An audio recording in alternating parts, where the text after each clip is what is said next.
Okay, so let's unpack this. We're diving into a marketing case study that honestly is less about coffee and more about the chaotic psychology of hype. So much more. We are talking about the infamous Starbucks Barista cup drop. And to set the stage for you, we have to start with the most outrageous fact.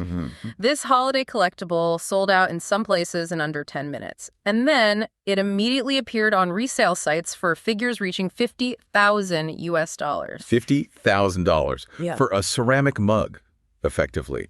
That number should, it should stop you dead in your tracks. It really should. It just encapsulates the level of manic, instant demand that this campaign generated. It was a viral success story that simultaneously became a corporate nightmare. Absolutely. The frenzy was legendary. I mean, it was a masterclass in driving immediate, intense consumer hype. Right. But the resulting chaos, the crowds, the anger, the operational failure, it offers some truly crucial and, frankly, expensive lessons for every leader and marketer out there. That is precisely our mission for this deep dive. We need to look past the initial buzz and, really examine the aftermath. Creating demand is one thing. The easy part, some would say. Maybe.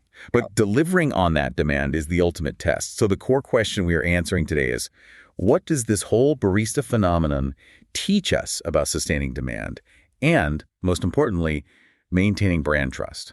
Especially when you use a scarcity strategy. We've been unpacking analysis that suggests this was a textbook example of how hype without delivery can backfire. So spectacularly. And damage long-term growth and loyalty. So we're going to walk through the sources that break down exactly where the system just seized up when the heat turned on. Let's start with the success, though, because you have to admit, the marketing department, they absolutely nailed the first half of this. Exactly. Let's look at that viral success on paper. Why did this specific cup trigger this frenzy of customers lining up before dawn? It's just a teddy bear in a coffee cup, right? Yeah. Well, it was a perfect storm of engineered desire. First, you have nostalgia. The barista character is a callback to some older beloved Starbucks branding. Right, so there's an instant emotional connection for longtime fans. Exactly. Second, the timing was flawless right at the start of the holiday gift-giving season, which just adds this layer of urgency. Okay. And third, they engineered this incredibly strong sense of scarcity. The whole thing was designed to be instantly shareable, highly desirable on social media.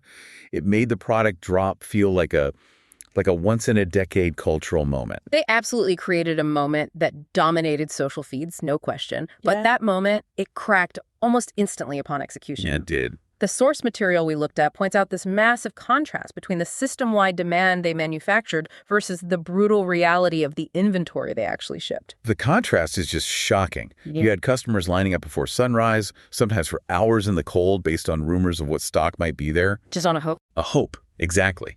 The reality was that many major stores, in big cities where you'd expect the most stock, they received maybe 2 or 3 units. 2 or 3? 2 to 3. That translates directly into massive crowds, chaos, and a moment of, mass exclusion for pretty much everyone who showed up. And the analysis we read highlights a consequence that corporate strategists so often overlook. The human cost. The baristas. The front line. They were the face of the brand, and they were immediately overwhelmed. They were forced to manage extreme customer frustration, absorbing all this emotional fallout from a decision they had nothing to do with. It's just an unfair and unsustainable burden. If you generate this level of demand, but your execution forces your lowest level employees to be the face of that failure, you've undermined your internal structure and your external trust at the same time. Yeah. So the lesson here for any leader isn't, how do I go viral? It should be, how do I make sure my operational plan can actually support my marketing success? So my team isn't left to clean up the mess. Yep. That distinction, failing to support the front line, is massive. And that moves us naturally into the most critical distinction the sources draw, which is the line between exclusivity and outright exclusion. Right. There's a powerful, established marketing truth. Limited supply makes demand skyrocket. That's the whole engine of any luxury or collectible brand. Scarcity creates value. Sure.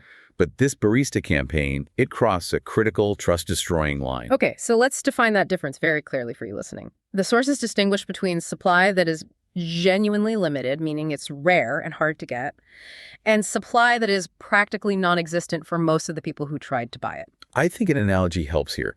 Exclusivity is like, say, being invited to apply for a private club. You know spots are limited. If you don't get in, you're disappointed, but you respect the process. Okay, that makes sense. Exclusion, what happened here is like being promised the club membership, showing up and finding out the club only has 2 spots for the 2,000 people in line. And then the door's just locked in everyone's face. Wow, that completely shifts the psychological impact. Customers didn't just feel like they missed out on something rare because of bad luck. No. The analysis says they felt tricked and misled. It felt like a deliberate PR stunt designed just to get headlines about scarcity, with no real intention of fulfilling a basic customer expectation. And that is a profound breach of trust. When your strategy is so scarce that only a tiny fraction of your most dedicated customers benefit, you are actively alienating the very people who drive your business day to day. Right. The key lesson is, exclusivity is a tool for aspiration. Exclusion is just a fast track to destroying goodwill. And this damage to trust, the sources argue, is really just a symptom of a deeper systemic failure, the operational gap. What happens when you have massive demand without the delivery system to back it up? This is where we shift from, psychology to logistics. Yep. Creating demand is the creative challenge. The gruesome challenge is the infrastructure. The boring stuff. The boring but essential stuff. Supply chain, forecasting. Starbucks isn't some small batch designer. They're a mass market retailer known for consistency. The expectation is that if they launch something, it will be, widely available, even if it's limited. So the core strategic failure here wasn't a lack of interest. It was that the entire infrastructure, from forecasting all the way down to store communication, it just couldn't support the demand they had generated. Exactly. So what specific checklist items did the analysis say leaders just ignored here? The sources outline 3 really critical questions that every company has to nail before chasing this kind of virality. If you get even one wrong, you risk it all. Okay, let's hear them. These feel essential for anyone planning a launch. 1, can we realistically meet the demand we're generating? Or at least manage the shortfall responsibly? That means actual forecasting. 2, is our frontline team prepared to handle the response? Meaning with messaging and training. With consistent messaging, clear training, and emotional support. And 3, what's the contingency plan to protect customer trust when supply inevitably runs out? That second question, the preparedness of the frontline team, is fascinating to me because that feels like the cheapest fix and the one that's most often overlooked. Always. We saw the chaos. Baristas were fielding impossible questions. So how should a company train them differently for a drop like this? The analysis suggests you have to move beyond just standard customer service. You have to anticipate hostility and frustration. Training should provide specific scripts on what they can and cannot say about inventory. And critically, it should include emotional de-escalation training and clear rules for protecting themselves. If corporate decides to understock, they have an obligation to shield the employees who deliver that bad news. And that alignment was completely missing. It's the classic failure of strategy being disconnected from the operational reality on the ground. Right. You invest everything in the marketing and then nothing in preparing the human element that delivers that final experience. And this brings up a big question about metrics. I mean, Starbucks dominated social media. They got maximum PR buzz. They achieved attention. They did. But the source posits that attention without loyalty is a leaky funnel. A leaky funnel. That's a powerful and frankly worrying image for any business. How does that attention leak away? Well, it leaks in ways you can actually measure. When customers feel tricked, they don't just forget about the cup. They transfer that negative emotion to the entire brand. So it's not just about the one product. No. We are talking drops in Net Promoter Score, declines in how often they visit, a reduction in customer lifetime value. That PR buzz is a short-term vanity metric. Real, sustained growth is driven by reliable relationships. The sources even put a number on it, right? They did. They suggest that for every dollar spent on recovery PR after a failure like this, the negative sentiment costs $5 in lost future loyalty. So the initial rush of attention was effectively negative profit. The long-term debt from the trust breach was so much higher than the immediate sales bump from the few cups they actually sold. Precisely. Growth is driven by how your brand shows up when the product runs out, or when a customer is frustrated. Brand trust isn't built in these short, explosive hype cycles. It's built over a lifetime of consistent interactions. This brings us to the crucial difference between transparency and manipulation, which is really what this all devolved into, according to the analysis. Marketing should feel exciting, but this felt manipulative. The manipulative element was allowing people to believe they had a reasonable chance of getting a cup when the data showed they didn't. They wasted people's time, their energy, making them line up in the cold. That is the damage that is so hard to repair. So if you have to do a limited drop, what are the clear, actionable steps for transparency that the analysis recommends to avoid this kind of damage? The steps are surprisingly simple, yet they were just ignored here. First, say exactly how limited the product is. Set realistic expectations. So instead of just limited edition, You could say fewer than 50 units per major city will be available. Set expectations low. Second, equip the team with clear, scripted messaging so they can handle the frustration consistently.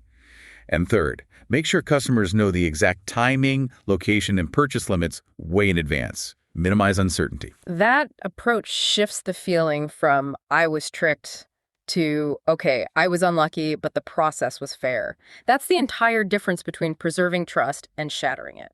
It is. So if the goal was long-term momentum, what was the missed opportunity here?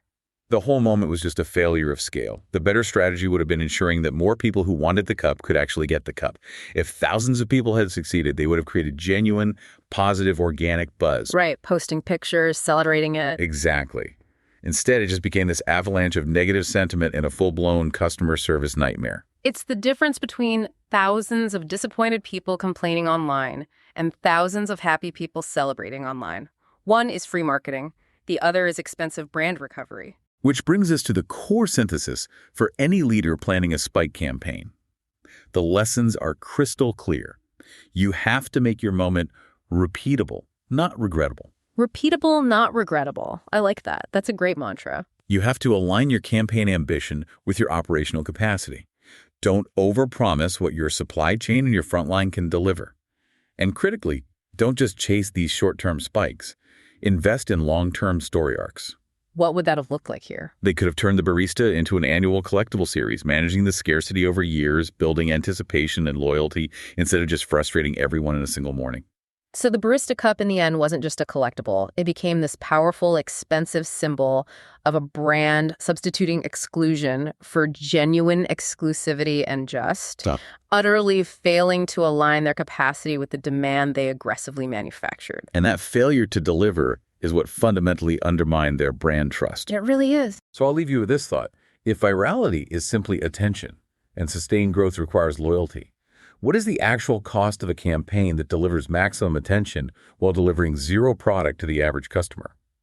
The Barista Cup wasn't just a flashpoint for frustration. It was a perfect quantifiable demonstration of how quickly massive short-term attention can be converted into negative long-term sentiment. And that's a debt that can take years to repay.